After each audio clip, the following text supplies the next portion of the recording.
Hi guys.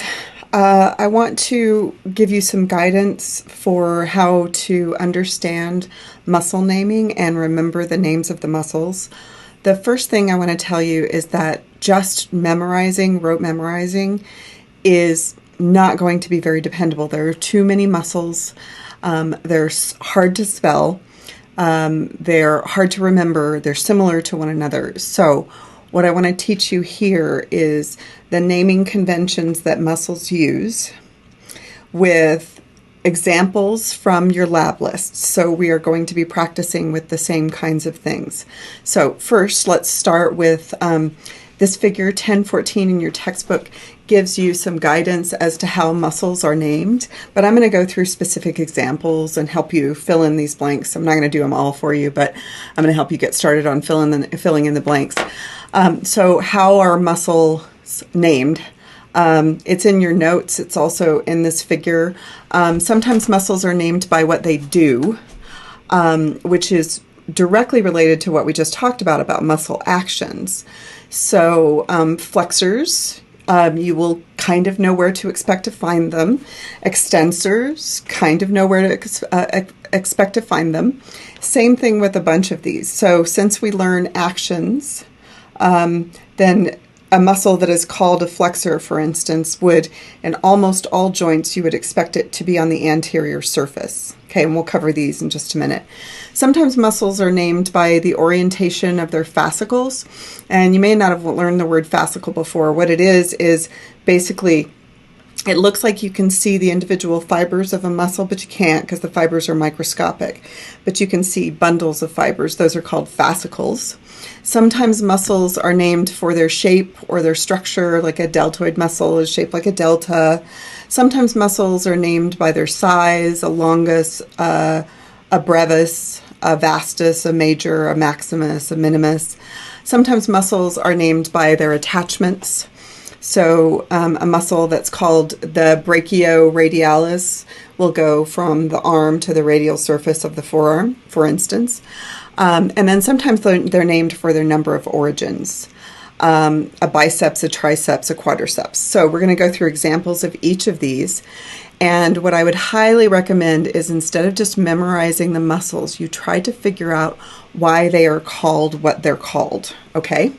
So let's look at some examples. So examples of muscles that are named by their actions. So you might have a muscle that's named a flexor or an extensor. Okay, so let's look at some flexors and extensors here. Hold on just a second. Okay, so there will be a lot of examples. Let's look at some that are going to be interesting to you. Okay. So we are looking at the anterior surface of the forearm. I realize this is getting a little bit ahead of you, but I want you to start getting comfortable with being able to do this. So if we're looking at the anterior surface of the forearm, there's going to be a whole bunch of flexors. They're not all called flexors there, but some of them are called flexors. So let's look at a couple of them. So this guy right here is called the flexor Carpi Radialis. Now, let me teach you why it's called that. Flexor because of what it does. Okay, it is actually flexing, which of course means that it is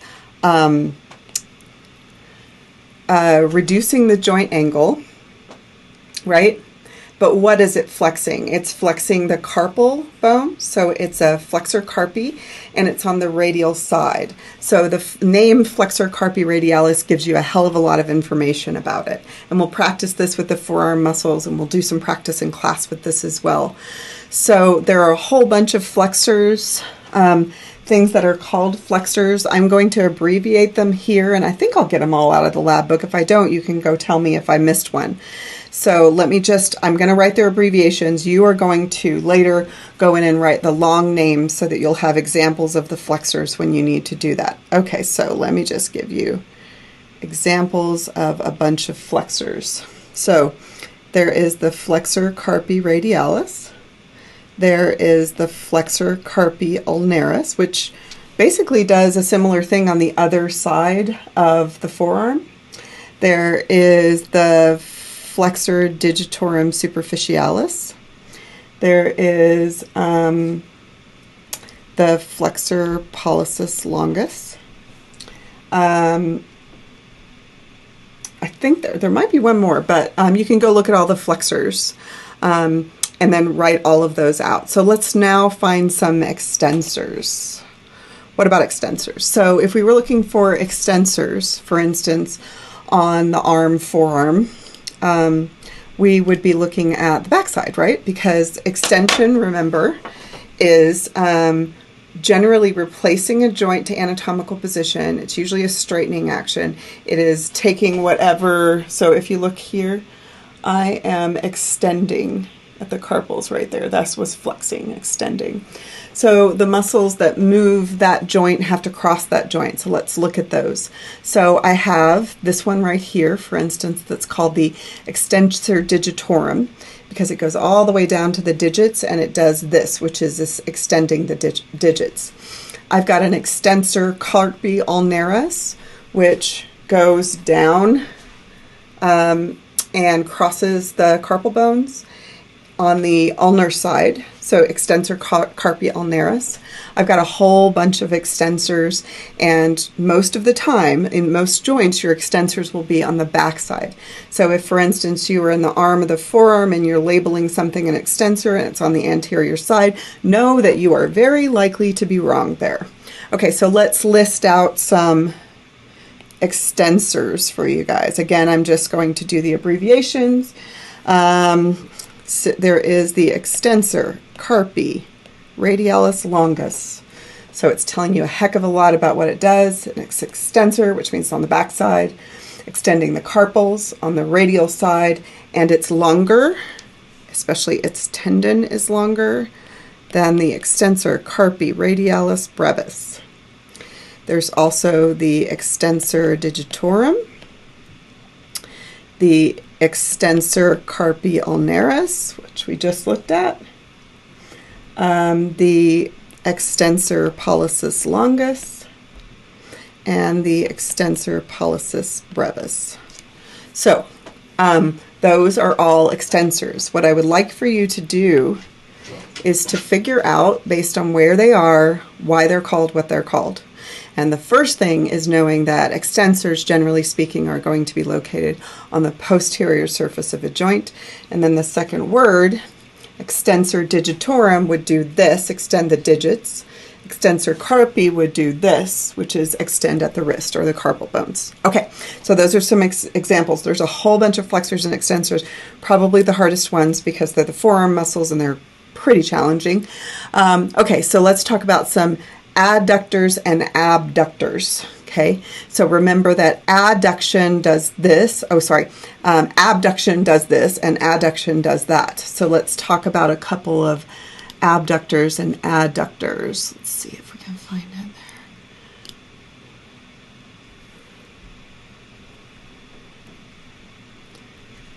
Can't remember which picture it's on, so give me a second. Okay, so first, these muscles right here that are on the medial surface of the thigh, there are several of them. They are adductors, as in adding it back. And so you've got your adductor brevis, adductor longus, adductor magnus. So let's go ahead and scribble those in, just the abbreviations, so that you can do them in a minute or when you're on your own. Adductor longus, adductor brevis, adductor magnus, and then let's see. As far as an abductor, that takes something out. I can't remember which figure it's in. There is an abductor that goes to, there we go. The abductor pollicis longus that goes to the thumb, right there. Get my mouse reconnected. Okay. Do you see this guy right here, the abductor pollicis longus? So let's talk about what that is actually telling you, the name that it's telling you. So it's an abductor, which means it's going to pull away.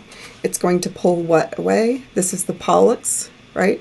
Abductor pollicis, and then we will see later that when there is a longus, there is a brevis That's the shorter version of something that does something similar, although you actually aren't responsible for the abductor pollicis brevis. So the abductor pollicis longus does this, okay? It abducts the pollex, okay? And it's the longer one, although you don't learn the shorter one. So that's your abductor. Okay, so let's talk about levators and depressors. Okay, so levators. You have a, let me find you. Where'd you go? There we go. Okay, so this guy right here, this muscle right here. Oops. Right there is called the levator scapulae, and its origin is up here and its insertion is down there. So what it's going to do is to elevate the scapula, the levator scapulae. So that is a levator. And so that's your example that you would put right here, levator scapulae. Okay, and then you actually don't know any depressors. You don't learn any depressors, but I want to show you one, even though it's not one of the muscles you're responsible for, just so that you can kind of understand what that has to do with anything. So let me show you a depressor muscle that you don't have to memorize, but I want you to see if you can figure out why it's a depressor. So do you see this muscle right here, which is called the depressor anguli oris, that guy right there, okay? The depressor anguli oris helps you go, because it depresses the angle of your mouth. Now, you don't have to know it. I just wanted you to see that depressors exist. By the way, even though it feels like you're learning all of the muscles, you are totally not learning all of the muscles. There are way more muscles. So the depressor anguli oris you can put as your example right here, but you don't have to memorize that muscle. Just it's an example of a depressor. Okay, so how about pronators and supinators? We would have to look at the forearm, specifically the elbow joint, to find our pronators and supinators. So here's a muscle, here's a muscle called the pronator teres. Okay, there's the pronator teres, and teres means long and skinny. And then your supinator is here. Okay, so those are both kind of muscles that are right at the elbow, and they're of course responsible for pronation and, supination and pronation. They're responsible for those two. And then if you run into a muscle that's called a rotator, you don't learn any rotator muscles, but there is a rotator cuff group of muscles, then it's responsible for doing this, rotating a bone about its long axis. And again, in this set of notes, you don't learn any sphincters, but sphincters are really important. They're round muscles that kind of tend to keep you from pooping down your leg. So those are sphincters. Let's see. A tensor. A tensor muscle kind of tenses, and you have a TFL right here, which is one of the hardest muscles to spell. The tensor fascia latae, it's got like every imaginable vowel in it.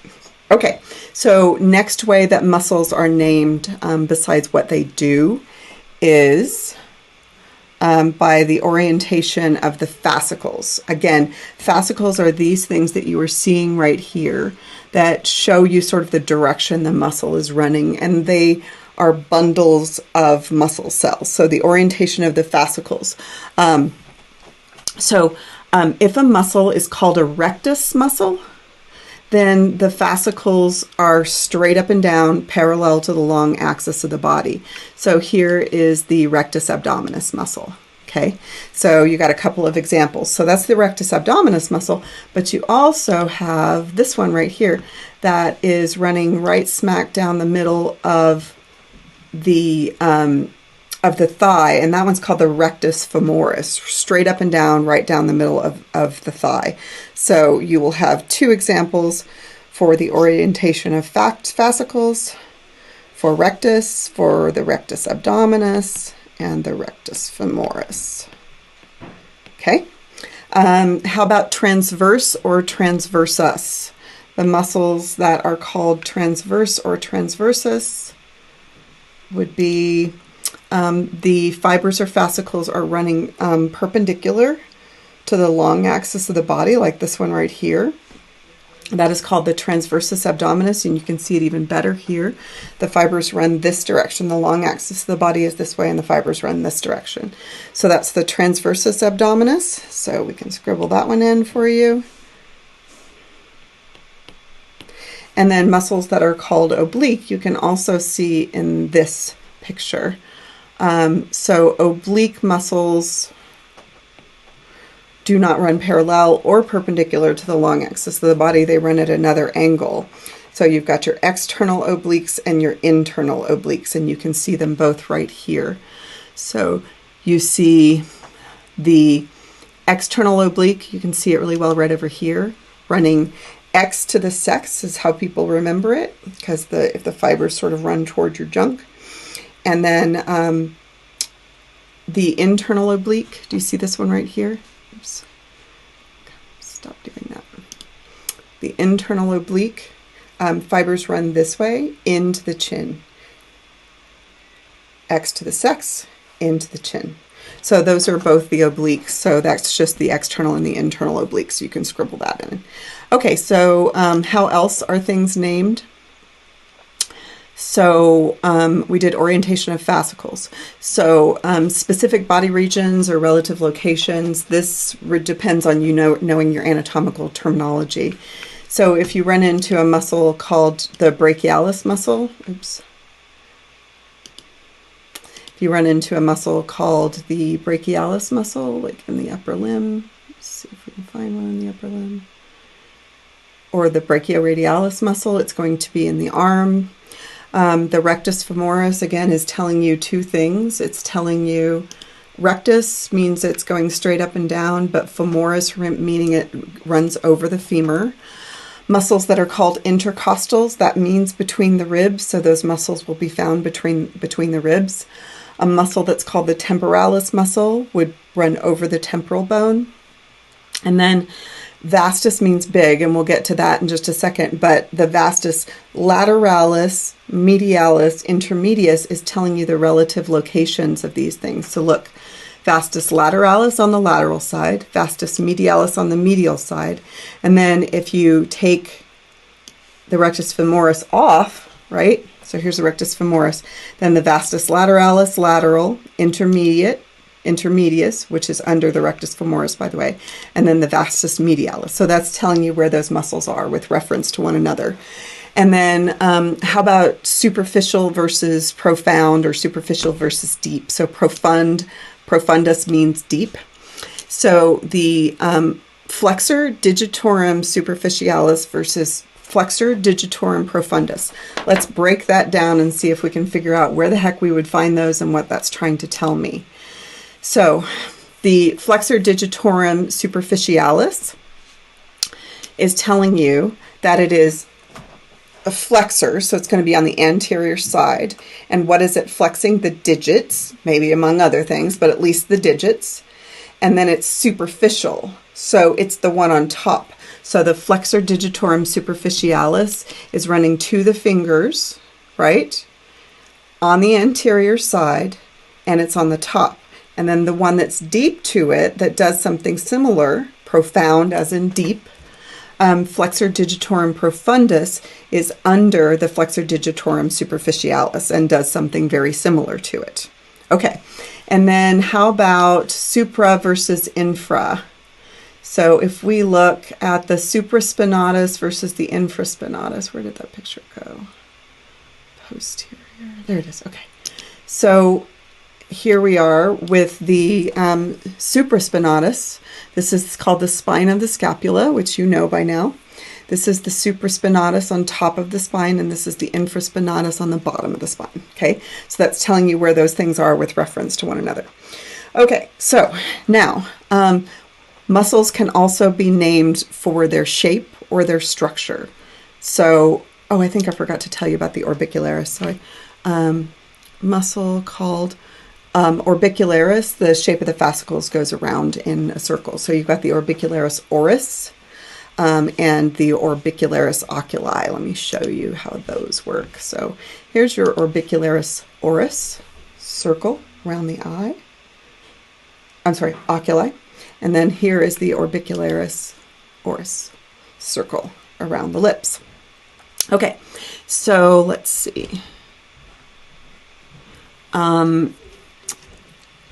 Shape or structure. Okay, so let's talk about why the deltoid is called the deltoid. It's because it's shaped like a triangle or a delta. Okay. The trapezius. Let's go all the way back up to the top and find our friend, the trapezius. Trapezius, do you guys remember what a trapezoid is shaped like from whenever you took geometry? So kind of like a diamond. And this muscle, if you put both the left and the right side of it, is a diamond that goes from the base of your skull out to your clavicles and scapula, and then down to your vertebra like a triangle. The Quadratus Lumborum, you are actually seeing the Quadratus Lumborum. Let's see where that one is. Posterior view. Let me find it for you. Oh, there it is. Okay, so the Quadratus Lumborum, let me show you. Quadratus implies that it's got four sides. And where is it? Well, it's in the lumbar region. So the Quadratus Lumborum is there. Okay. So Quadratus Lumborum, you've got it. All right, and then serratus anterior, let's find that one. So serrated, like a serrated edge, you can see the edges of the serratus anterior right here. And it's also labeled over on this side. They actually took the muscles off the top of it. So that's the serratus anterior. And then last one for shape, plat means flat. So the muscle that is a big flat muscle underneath your chin. Where are you, little guy? It's hard to make all of these show up on the same picture, so just be patient with me for a second. Maybe it's not up there. Oh, there it is. Okay, so there's a flat muscle that is right here, and it's like on top of your sternocleidomastoid and your neck strap muscles. It's really, really thin. It's hard to actually keep intact when you're doing a dissection. This muscle right here is called the platysma, which basically just means flat muscle. Okay, and then muscles are also named sometimes for their size. Longus versus brevis. The longus versus brevis, let's see, find some good examples of longus versus brevis. You've got tons of longus muscles, and you've got a whole bunch of brevis muscles, but let me just show you a pair so that you can see a longus versus a brevis. Which one do we want to use? Oh yeah, let's use one on the leg, because we haven't been doing very many leg examples.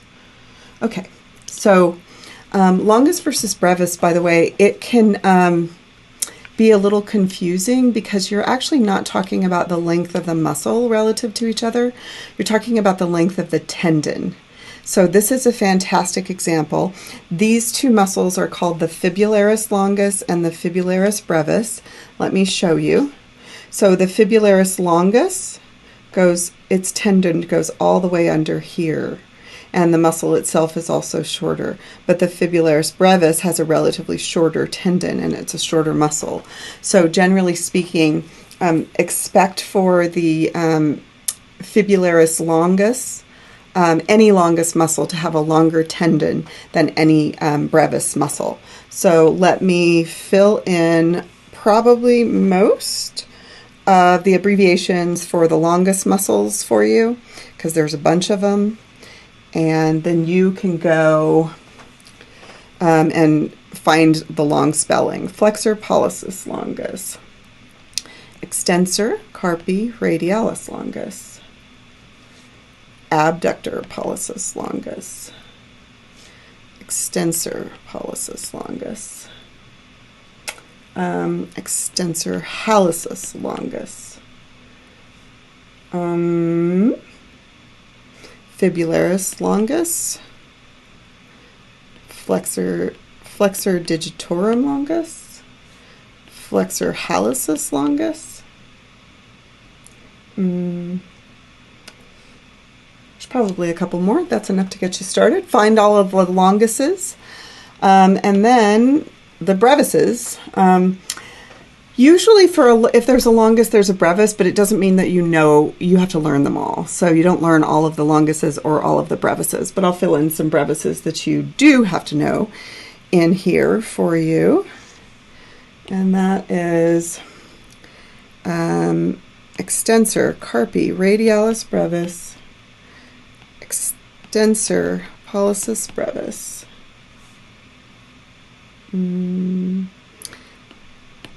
Adductor brevis and fibularis brevis. That's the ones that I can think of right now. So you can again search for all the brevises in your lab manual, and those are the ones that are examples of brevises. Okay, so what about vastuses? Vastus means great. It's generally going to be a big muscle, and there are some vastuses that you can find, and they are associated with your quadriceps femoris group. And I don't even need to write them down for you because we already did it.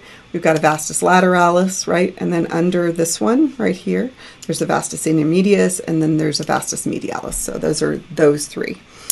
A major muscle is bigger than a similar muscle. So do you know any major muscles? Bigger than a similar muscle.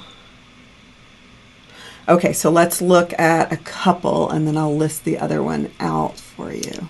So these two muscles are called rhomboids, and rhomboid is like a rhombus shape. So let me show you what it is, and then I'll show you why there's a major and a minor.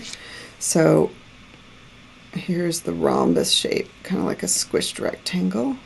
Okay, and this one on top that's smaller is the rhomboid minor, and the one on bottom that is bigger is the rhomboid major. And then since we're looking at it, we can also look at, here's a teres muscle, and teres means like long and skinny. I think it might mean tube, I can't remember. So here's a teres major and here's a teres minor. And of course there's a pectoralis major and a pectoralis minor. Usually, the whole minor major thing ends up being minor over major. But with the pectoralis, of course, the pectoralis is on top. They're actually layered, not superior versus inferior to one another. So major is bigger than a similar muscle. Minor is smaller than a similar muscle. So let's see if I can get those in there. I don't know if I can remember them all right now, but I'll try. Okay, so majors and minors. There's the rhomboid major and the rhomboid minor. There is the teres major and the teres minor. There is the pectoralis major and the pectoralis minor.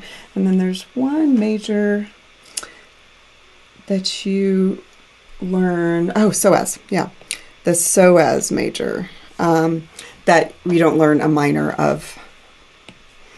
Okay, we're almost done. Maximus, minimus, and sometimes there's a medius. So this won't surprise anybody. Gluteus maximus. There's also minimus and a medius inside there. So those go with maximus. And then this is how I wish all muscles were named, but they're not. And that is by their attachment points. So when a muscle is called the brachioradialis, let's see if I can find a picture of the brachioradialis in any of these. Yeah, I can. Come on. Okay. Then what is happening is it's going from the brachio region to the radial region of the forearm. So because there is a convention with how those things are named, it's going to list the origin in the name before the insertion, which is awesome because then it kind of tells you what it does. So if you can see the brachioradialis right here that goes from here to here, okay, and it's sort of on the lateral anterior, you can kind of figure out what it's probably going to do. So how about this one? This one is the sternocleidomastoid. Now, cleido means clavicle, so the muscle is not only telling you where it is, but it's kind of implying to you what it does because it goes from the sternum here and the clavicle, cleido, to the mastoid process of the temporal bone.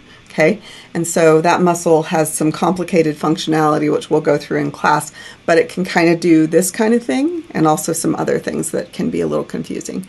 And then the sternohyoid's not a muscle that you actually learn, but it would go from the sternum to the hyoid bone. That's name is actually just telling you what it does.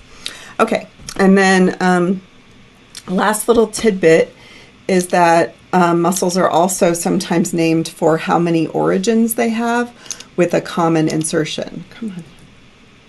Okay, so let's talk about a biceps muscle. So biceps, 2 origins, common insertions. That's what that means.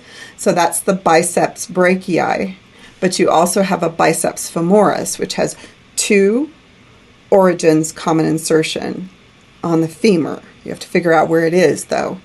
And then triceps would have 3 origins, common insertion, 1, 2, and then there's a deeper one with a common insertion point. Okay, that's a triceps muscle.